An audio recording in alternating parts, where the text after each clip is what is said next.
विद्युताची जननी क्रांतिज्योती सावित्रीबाई फुले यांची यशोगाथा सांगण्यास उभी आहे. सर्वप्रथम सावित्रीबाई फुले यांना माझा अभिवादन. ज्ञानज्योती सावित्रीबाई फुले यांचा जन्म 3 जानेवारी 1831 रोजी महाराष्ट्रातील सातारा जिल्ह्यातील नायगाव या गावी झाला. त्यांच्या आईचे नाव लक्ष्मीबाई व वडिलांचे नाव खंडोजी नवसे पाटील असे होते.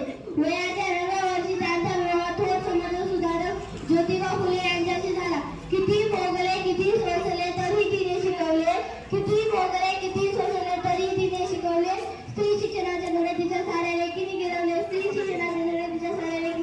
विवाहानंतर ज्योतिबा फुले यांनी सावित्रीबाईंना लिहायला वाचायला शिकवले व स्त्री शिक्षणाचा पाया रचवला. क्रांतिज्योती सावित्रीबाई फुले